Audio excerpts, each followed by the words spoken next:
Como conquistar a exata posição que deseja. Todo mundo gosta de fazer o tipo de trabalho para o qual é mais adequado. Um artista gosta de trabalhar com tintas, um artesão com as mãos. Um escritor gosta de escrever. Aqueles com talentos menos definidos preferem certas áreas do comércio e da indústria. Se tem uma coisa que os Estados Unidos fazem bem, é oferecer uma gama completa de ocupações. 1. Decida exatamente o tipo de emprego que deseja. Se o emprego ainda não existe, talvez você possa criá-lo. 2. Escolha a empresa ou indivíduo para quem deseja trabalhar. 3. Estude a empresa com relação a políticas, recursos humanos e oportunidades de progresso. 4. Analise a si mesmo, seus talentos e suas capacidades e descubra o que pode oferecer. Planeje meios específicos de oferecer vantagens, serviços, desenvolvimentos ou ideias que acredita poder entregar com sucesso. 5. Esqueça o emprego. Esqueça a existência ou não de uma vaga. Esqueça a rotina habitual do "você tem um emprego para mim?".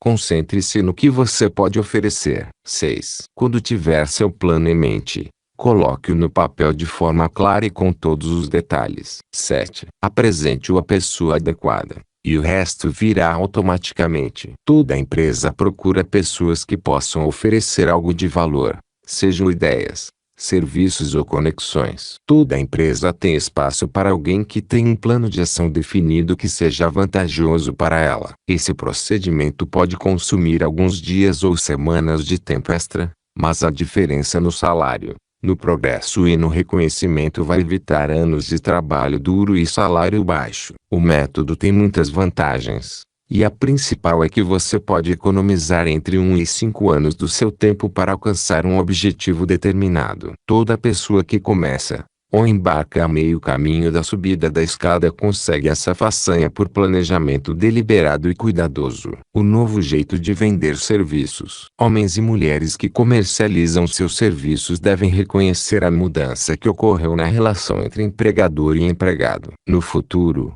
esse relacionamento deve ser mais como uma parceria composta por empregador, empregado e o público por eles atendido. No passado, empregadores e empregados negociavam entre si, sem levar em conta que, na verdade, estavam negociando à custa da terceira parte, o público a que serviam. Tanto empregador quanto empregado devem pensar em si como colegas de trabalho cuja tarefa é servir ao público de forma eficiente. Comentário: no parágrafo anterior e na próxima seção, Napoleão mais uma vez demonstra a sua antevisão dos rumos que os negócios nos Estados Unidos seguiriam. Como você vai ver, o que ele afirma em relação às empresas de carvão e gás seria posteriormente aplicável também aos monopólios telefônicos e, ainda mais tarde, às empresas de software e internet e às operadoras de TV a cabo quando os concorrentes começaram a oferecer TV por satélite. Esse retrato de como e por que os negócios mudaram deve fornecer um mapa para a atitude que você deve adotar e como deve se comportar para alcançar o sucesso que está buscando. Fim do comentário. Durante a Depressão, passei vários meses na região do Antracite na Pensilvânia, estudando condições que quase destruíram a indústria do carvão. As mineradoras de carvão e os sindicatos endureceram muito a negociação dos contratos de trabalho. O preço da barganha foi repassado ao cliente, adicionado ao preço do carvão. No entanto, no final, eles descobriram que haviam sido prejudicados pelas próprias atitudes. Atrasos e preços elevados serviram, na verdade, para abrir o mercado à concorrência. Inadvertidamente, construíram um negócio maravilhoso para os fabricantes de fogões e fornalhas a óleo, bem como para os produtores de petróleo. Uma experiência semelhante aconteceu com as empresas de gás. Todo mundo lembra do tempo em que o leitor da companhia de gás batia na porta com força suficiente para quebrar as vidraças. Quando abriam a porta, ele entrava sem ser convidado, com uma carranca que dizia claramente: "Por que diabo me fez esperar tanto?". Tudo isso mudou. O leitor da companhia de gás hoje se comporta como um cavalheiro encantado em servi-lo, senhor. Antes que as empresas de gás entendessem que seus leitores carrancudos ofendiam os clientes, a concorrência, os educados vendedores de fogões a óleo, chegaram e estabeleceram um negócio próspero rapidamente. Esses exemplos servem para mostrar que estamos onde estamos e somos o que somos em consequência de nossa própria conduta. Se existe um princípio de causa e efeito que controla negócios, finanças e transporte, esse mesmo princípio controla os indivíduos e determina seu status econômico. Cortesia e serviço são as senhas do merchandising hoje e se aplicam a quem comercializa serviços pessoais ainda mais diretamente do que o empregador. Em última análise, você é empregado pelo cliente. Se deixar de servir bem, tanto você quanto a empresa para a qual trabalha pagarão por isso com a perda do privilégio de servir. Qual é sua avaliação de que é? Já foram aqui descritas com clareza as causas de sucesso efetivo e permanente na prestação de serviços. A menos que essas causas sejam estudadas,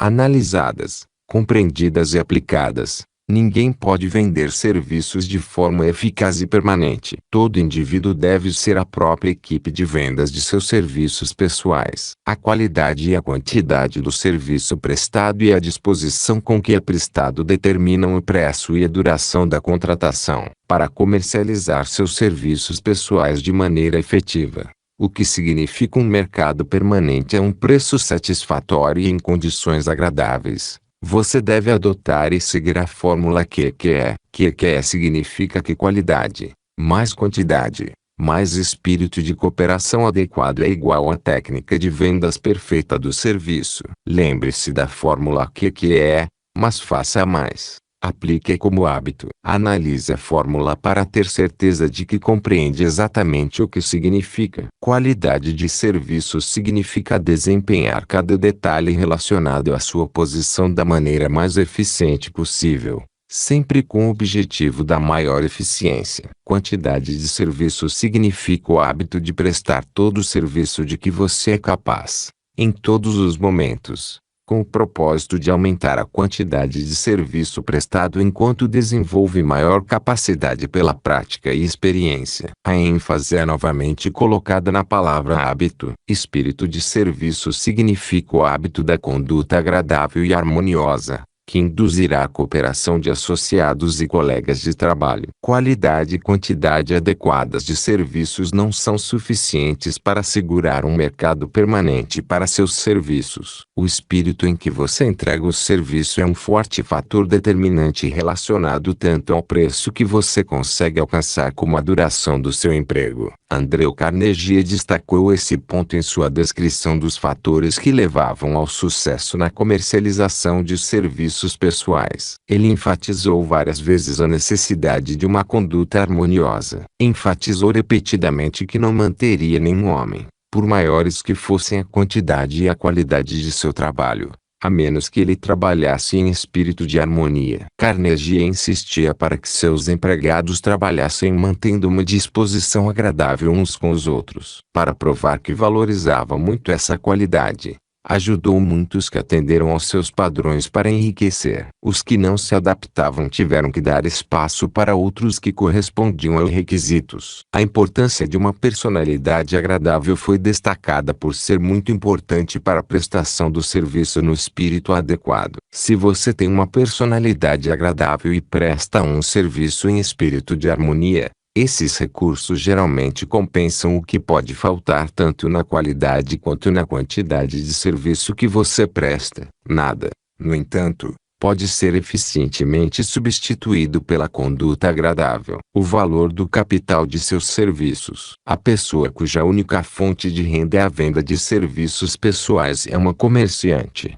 assim como a pessoa que vende bens físicos, e está sujeita exatamente às mesmas regras de conduta do comerciante que vende mercadorias. Enfatizo esse ponto porque muitos que vivem da venda de serviços pessoais cometem o erro de se considerar livres das regras de conduta e responsabilidades atribuídas a quem se dedica a comercializar produtos. Os tempos do batalhador ambicioso foram substituídos pelos tempos do doador. O verdadeiro valor capitalizado do seu poder intelectual pode ser determinado pela renda que você obtém comercializando seus serviços. Uma estimativa justa do valor de capital de sua força intelectual pode ser feita usando os seguintes pressupostos: dinheiro, o montante do capital, pode ser tomado emprestado de um banco a certa taxa de juros. Dinheiro não vale mais que cérebro, e muitas vezes vale muito menos. Portanto, se o seu poder intelectual é tão valioso quanto o dinheiro,